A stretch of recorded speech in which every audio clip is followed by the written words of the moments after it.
বন্ধুরা, জীবনহানিকর ও ভয়াবহ রোগের তালিকায় প্রথমেই থাকবে সেটা হলো ক্যান্সার।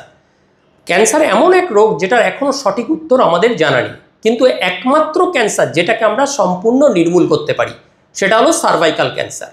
আজও ভারতের নারীদের মধ্যে একটি নীরব ঘাতক।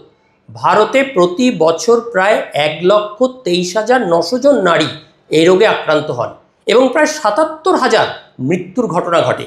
অর্থাৎ প্রতিদিন গড়ে ভারতের কোথাও না কোথাও 340 জন নারীর মৃত্যু হয় শুধু সচেতনতার অভাবে। অথচ এটি একটি এমন রোগ বা এমন ক্যান্সার যা শতকরা প্রায় 99% প্রতিরোধযোগ্য, যদি আমরা সঠিক সময়ে HPV ভ্যাকসিন ও স্ক্রিনিংয়ের ব্যবস্থা করি। সার্ভাইকাল ক্যান্সারের প্রধান কারণ হচ্ছে HPV ভাইরাস, বিশেষত এর টাইপ 16 ও টাইপ 18, যা প্রায় 95% কেসের জন্য দায়ী। এই ভাইরাস যৌন সংক্রমণের মাধ্যমে ছড়ায়, কিন্তু অনেক ক্ষেত্রে তা উপসর্গবিহীন থাকে, উপসর্গ থাকে না। বর্তমানে ভারত সরকারের দেশীয়ভাবে তৈরি সারভেভ্যাক নামক HPV হিউম্যান প্যাপিলোমা ভাইরাস ভ্যাকসিনটি জাতীয় কর্মসূচির অন্তর্ভুক্ত করা হয়েছে। 9 থেকে 14 বছর বয়সী মেয়েদের জন্য এটি সরকারি হাসপাতাল ও স্কুল ভিত্তিক ক্যাম্পে বিনামূল্যে দেওয়া হচ্ছে। 26 বছর পর্যন্ত মেয়েরা এই ভ্যাকসিনের সুবিধা নিতে পারেন। পাশাপাশি প্রতিটি নারীর উচিত 30 বছর বয়সের পর থেকে প্রতি 3 থেকে 5 বছরে একবার ভ্যাজাইনাল প্যাপ স্মিয়ার বা VIA বা HPV DNA পরীক্ষা করানো। এই পরীক্ষাগুলি সম্পূর্ণ ব্যথাহীন, সহজ ও সাশ্রয়ী।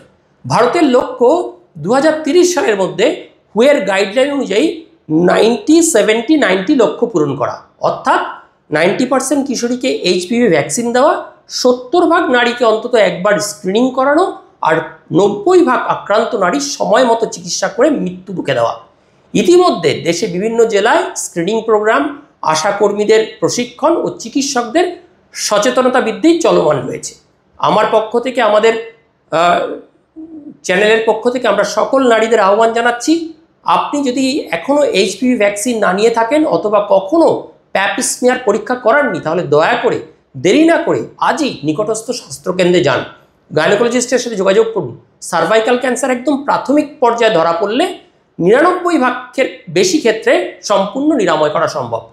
এই একমাত্র ক্যান্সার যেটিকে আমরা ভ্যাকসিন ও সচেতনতার মাধ্যমে নির্মূল করতে পারি।